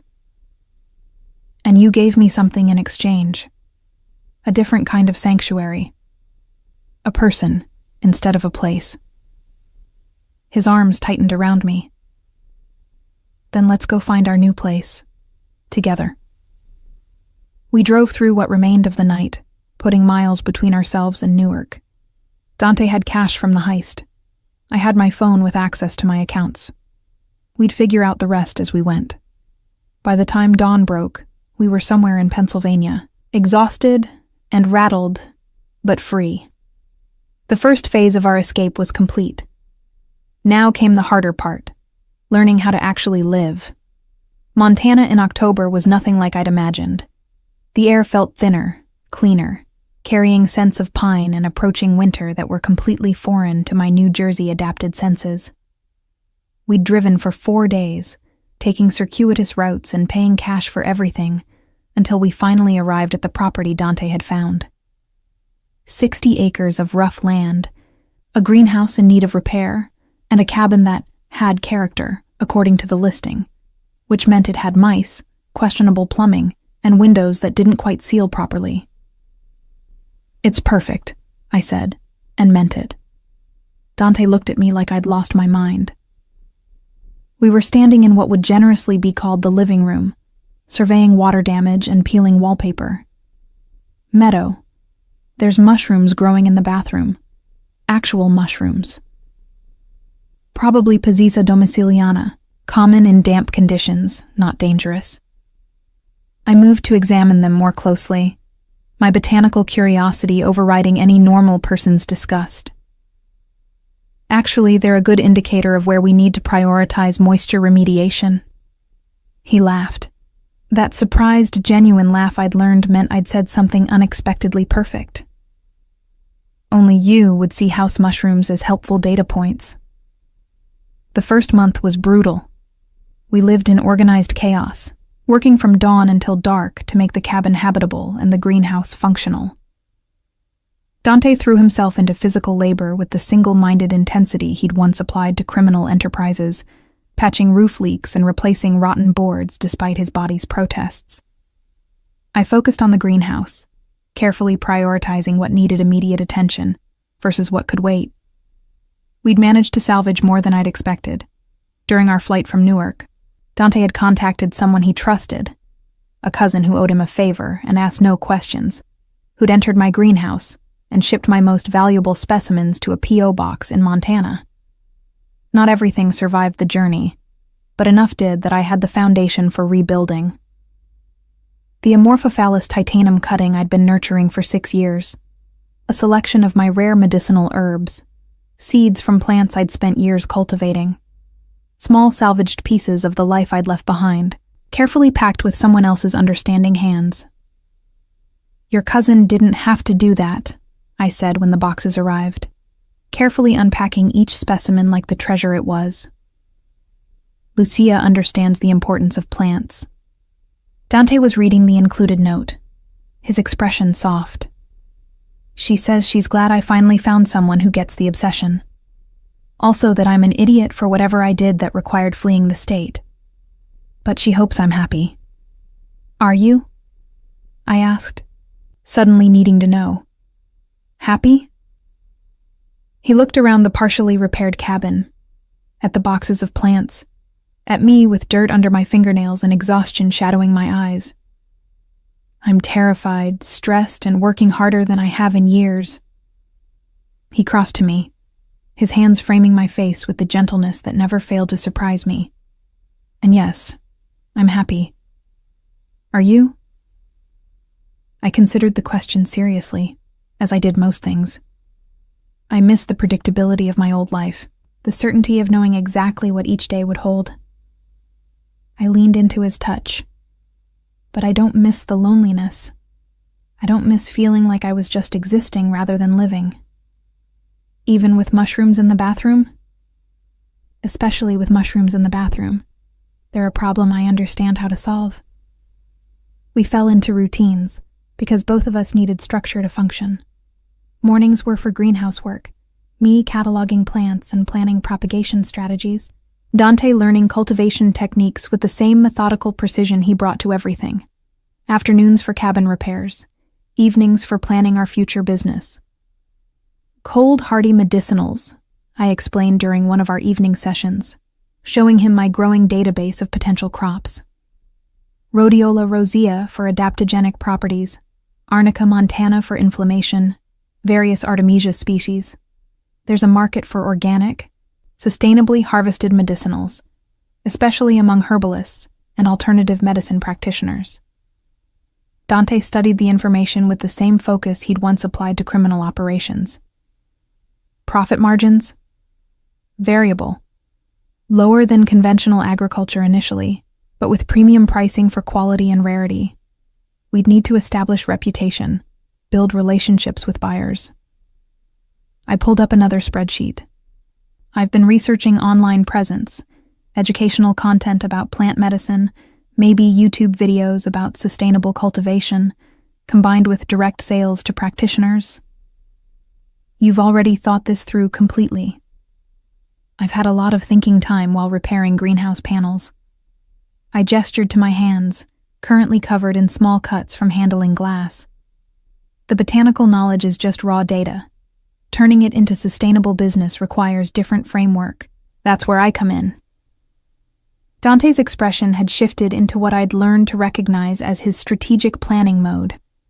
I know logistics, distribution, how to structure operations efficiently.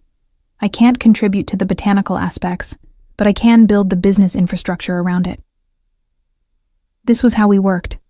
Complementary skills, mutual respect, honest assessment of strengths and limitations. It felt nothing like the performing I'd done my entire life trying to fit into neurotypical expectations. This felt like genuine partnership. 6 weeks after arriving, we got our first test. I was in the greenhouse, carefully transplanting some rhodiola seedlings, when Dante appeared in the doorway with an expression I'd learned to dread, controlled but concerned. "Someone's here," he said quietly. "Car coming up the access road." My heart rate immediately spiked. "Paolo?" "Don't know yet, but the car's a rental, not the kind his people typically use." He'd already positioned himself where he could see but not be easily seen. "Stay in the greenhouse. If anything goes wrong..." We go through the back exit to the tree line. I know the plan. We'd rehearsed various scenarios obsessively, both of us too aware of what pursuit from Paolo would mean. The car pulled up, a standard sedan, dusty from the rural roads. The door opened, and a woman emerged. Mid-30s, professional clothing, carrying a briefcase. Definitely not one of Paolo's enforcers. Dante had moved to intercept her before she reached the cabin.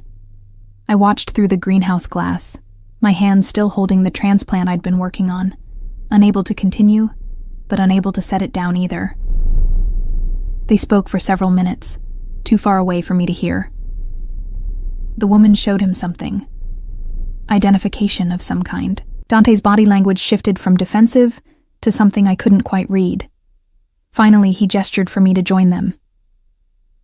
"Meadow, this is Agent Sarah Chen from the FBI." Dante's voice was carefully neutral. "She has some information we need to hear." Agent Chen extended her hand, which I shook awkwardly with my dirt-covered fingers. "Ms. Gallagher, sorry to appear unannounced, but we've been monitoring communications related to Paolo Russo's organization." "Monitoring," I repeated. "As in, you know about the money we took?" "Among other things." She pulled a tablet from her briefcase, showing us a series of surveillance photos. "Paolo reported the theft, as expected, but he also made claims about Mr. Marchetti kidnapping you, Ms. Gallagher, holding you against your will, using you as leverage." I felt my expression flatten, the mask I wore when people made assumptions about my capacity for agency. "I'm here voluntarily. I helped plan the theft." I threw capsaicin extract at his associate's face. "I'm a willing participant in everything that's happened." Agent Chen actually smiled. "That's what we suspected, but we had to verify." She swiped to another image. "The reason I'm here is that Paolo's organization is currently under federal investigation, has been for 18 months. We have considerable evidence of racketeering, extortion, money laundering, all the standard charges." "And you want Dante to testify?" I said, seeing where this was leading. "We want Mr. Marchetti to consider cooperating, yes. His insider knowledge would be valuable." She looked at Dante directly. "In exchange, we can offer witness protection, relocation assistance, clean records for both of you regarding the theft." Dante had gone very still beside me. "And if I refuse?" "Then we continue building our case without you. It'll take longer, be more difficult, but it's not dependent on your cooperation." Agent Chen closed her tablet. "However, I should mention that Paolo is actively looking for you. He has significant resources, and while you've done well covering your tracks so far, he's patient and motivated. So we choose between hiding indefinitely or helping you put him away," I summarized. "Essentially." Agent Chen pulled out a business card, handing it to Dante. "Think about it. You have my direct number. Whatever you decide, we're not interested in prosecuting either of you for the theft. The money came from criminal enterprises anyway. Our focus is the larger organization." After she left, Dante and I sat on the cabin's front steps, watching the dust from her car settle back onto the access road. "What are you thinking?" I asked finally. "That I spent 15 years building Paolo's empire, protecting it, making it stronger." His voice was heavy. "And that I have a chance to help tear it down, to make sure Sophia never has to worry about her father's past following her." "Testifying means returning to New York for trial," I pointed out. "Means reliving everything you're trying to leave behind." "For a few months, yes. But then it's over. Completely over. No more looking over our shoulders. No more wondering when Paolo's people will find us. He turned to me. What do you think I should do? The question surprised me. I'd assumed this was his decision alone. I think you should do whatever lets you sleep at night. The practical considerations are secondary to psychological peace. Practical Meadow. Worried about my psychological state. I've learned to value things beyond practical data, I admitted. You taught me that. He pulled me closer, and we sat in silence, watching the Montana landscape transform in the changing light. Finally, I'm going to do it. Testify, help them build their case, end this properly. Then I'm going with you. Meadow, you don't have to. I'm going, I repeated firmly.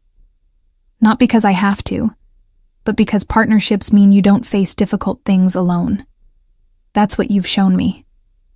Now I'm showing you. The trial preparations took 4 months. We returned to New York, staying in a protected hotel, working with prosecutors who explained legal processes with the kind of systematic detail I found comforting. Dante spent hours in depositions, reliving years of criminal activity with visible emotional toll. I focused on supporting him, learning his stress signals, understanding when he needed space versus company, providing the kind of steady presence he'd given me during my own adaptations. Sophia came to visit twice, carefully supervised meetings arranged by her mother Maria. The first time, I watched from a distance as Dante knelt to his daughter's level, this 7-year-old girl with green eyes and dark curls who shared his intensity, his focused way of observing the world. You grow plants? Sophia asked me during the second visit, having been told I was her father's friend. I do. Medicinal plants, mostly. Ones that help people feel better. Her eyes lit up. Like magic? Like science, I corrected gently. But science that's been used for thousands of years, which makes it feel a little magical. She tilted her head, studying me in a way I recognized. Systematic assessment, cataloging information. You talk like Papa, all precise and careful. The observation pleased me more than it probably should have. Your father is very precise. It's one of the things I appreciate about him. Mama says he used to do bad things, but he's trying to be better. Sophia's 7-year-old directness was refreshing. Are you helping him be better? I glanced at Dante, who was watching us with an expression that made my chest feel tight. We're helping each other. That's how good partnerships work. The trial itself was grueling. 3 weeks of testimony, cross-examination, legal maneuvering I struggled to follow. But Dante remained steady, answering every question with the same precision he brought to orchid cultivation, making it clear that he understood the consequences of his actions while being unequivocal about Paolo's leadership of criminal operations. The verdict came on a Friday. Guilty on 17 counts. Paolo Russo would spend the rest of his life in federal prison. We flew back to Montana that same evening, both of us exhausted but lighter somehow. The weight of the past, while never fully gone, had shifted to something more manageable. Spring came to our property with the kind of aggressive beauty I hadn't known to expect. Wildflowers carpeting the meadows, everything greening with impossible speed. The greenhouse was thriving now, organized according to systems I'd refined over months of careful observation. We'd secured our first wholesale contracts with herbal medicine companies, established an online presence that was generating steady interest. I was in the greenhouse one morning, carefully pollinating my Amorphophallus titanum, which had finally, miraculously, decided to bloom when Dante appeared with his phone. Maria called, he said, and something in his voice made me stop what I was doing. She wants to know if Sophia can spend part of the summer here, get to know me better, see where I live now. The hope in his eyes was almost painful to witness. What did you tell her? That I needed to discuss it with you first. This is your space too, Meadow. If you're not comfortable, A 7-year-old with a curious mind visiting a botanical garden full of educational opportunities? I set down my pollinating brush. Yes, absolutely yes. His kiss tasted like gratitude and promise, and the particular joy of building something real from the wreckage of our pasts. Sophia arrived in June, carrying a backpack full of books and questions. She took to the property immediately, fascinated by every plant, every process. I found myself explaining cultivation techniques, chemical compounds, propagation methods to an audience who actually wanted to learn. "This one's poisonous," I told her, pointing to the aconitum. "Very beautiful, very dangerous.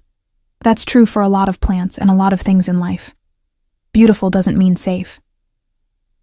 "Like Papa's old job," Sophia said with her characteristic directness. "Mama says it looked exciting, but it was actually dangerous. Your mother is a wise woman. She says you're good for Papa, that you make him think about things carefully instead of just doing them." Sophia looked up at me with those green eyes. "Are you going to stay? Or are you going to leave like people always leave?"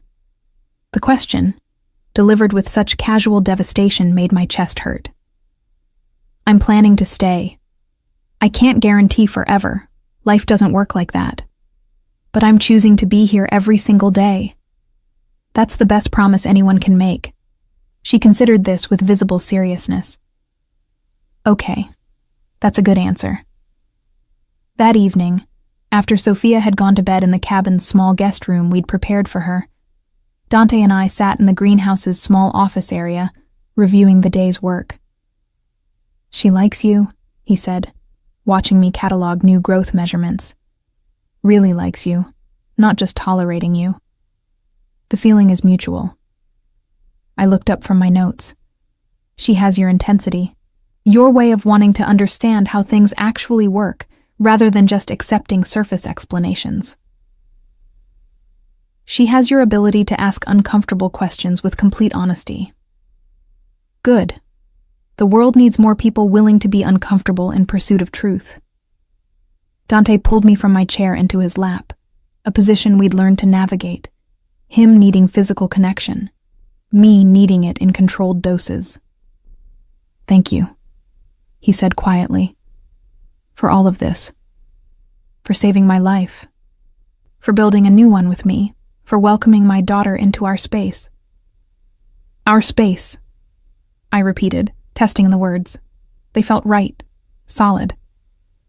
"That's what this is now, isn't it? Not yours or mine, but ours. If you'll have me permanently." He reached into his pocket, producing a small box. "I know traditional proposals aren't really our style, but is that an engagement ring?" I interrupted, my systematic brain already racing ahead. "Because marriage has significant legal and financial implications, we should discuss thoroughly before." "Meadow." He opened the box, revealing a simple band with a single green stone.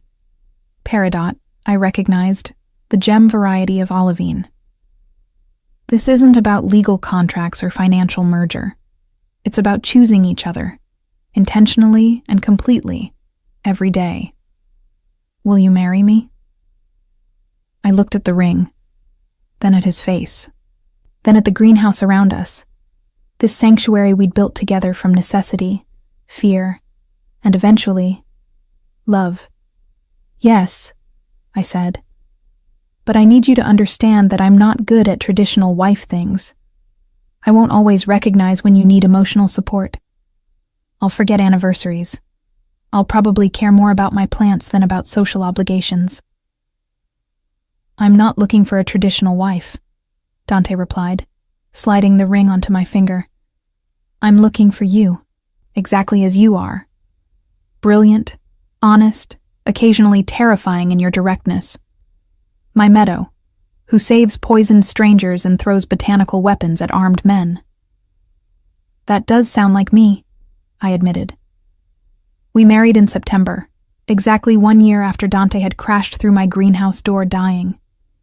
The ceremony was small, just Sophia, Maria, who had grown to appreciate what Dante was building, Agent Chen, who'd become an unexpected friend, and Dante's cousin Lucia, who'd saved my plants. No churches, no formal venues. We stood in the greenhouse among the plants that had brought us together, exchanging vows we'd written ourselves. I promised to cultivate our relationship with the same care you cultivate your plants, Dante said, to provide the conditions for growth, to protect against threats, to appreciate the beauty in each stage of development. I promised to approach our marriage systematically, I replied, gathering data, adjusting protocols, optimizing outcomes. To value your complexity, respect your past while building our future, and occasionally remember that not everything needs to be analyzed before being experienced. Sophia, serving as our flower girl, whispered loudly, "Are they always this weird?" "Always," Maria whispered back, but she was smiling. That winter, our first year fully established, the business took off. Word spread about our specialty medicinals, our sustainable practices, our educational content that made complex botany accessible. We hired 2 part-time employees to help with cultivation and shipping, both of whom learned quickly that I had specific systems that needed following precisely. Dante threw himself into the business development side with the same strategic brilliance he'd once applied to less legal ventures. He was, I discovered, exceptionally good at relationship management, something I would never master but deeply appreciated in a partner. Sophia spent her school breaks with us, gradually transitioning from visitor to part of our household. She had her own small greenhouse section now, growing what she called friendly plants, herbs and flowers that were beautiful without being dangerous. "Though I want to learn about the dangerous ones too," she informed me seriously, "because you said we need to understand dangerous things to stay safe from them." That's exactly right. I was teaching her to identify local toxic plants, the same way my mother had taught me. Knowledge is protection. One evening in late January, as heavy snow blanketed our property and transformed everything into pristine white silence, Dante found me in the greenhouse. I'd been working with my datura collection, carefully extracting seeds for next season's planting. "You're thinking about something," he observed, reading my body language with the fluency he'd developed over our time together. "About trajectories," I admitted. "How small changes in initial conditions create vastly different outcomes. A year and a half ago, if you'd told me I'd be married to a former Mafia boss, running a botanical business in Montana, helping raise his daughter, I would have said the probability was statistically impossible. And now? Now I understand that probability calculations don't account for human choice." I set down my work, turning to face him fully. "Every day we choose this. Choose each other. Choose this life. Choose to be better than our past suggested we could be." He pulled me close, and I let myself fully lean into his warmth, into the steady rhythm of his heartbeat that I'd learned to find grounding. "Do you regret it?" he asked. "Giving up your old sanctuary for this?" I thought about my Newark greenhouse, that safe, lonely space where I'd hidden from the world for 15 years. Thought about the predictable, isolated existence I'd built there. "I don't regret it," I said finally. The old sanctuary was beautiful, but it was also a prison I'd built for myself. This... I gestured around us at the greenhouse we'd repaired together, at the life we'd constructed from fear and necessity, and eventually love. This is real sanctuary, not a place to hide from the world, but a place to engage with it on our own terms. "Together," Dante added. "Together," I agreed. Outside, snow continued falling, covering everything in pristine white. Inside our greenhouse, surrounded by the green-growing things we'd cultivated with patience and precision, we stood together in the warmth. 2 people who shouldn't have worked, who by every logical calculation should have failed, but who had somehow, through honesty, partnership, and the choice to be better, built something lasting. A sanctuary not of isolation, but of connection. A life not of hiding, but of growing. Together.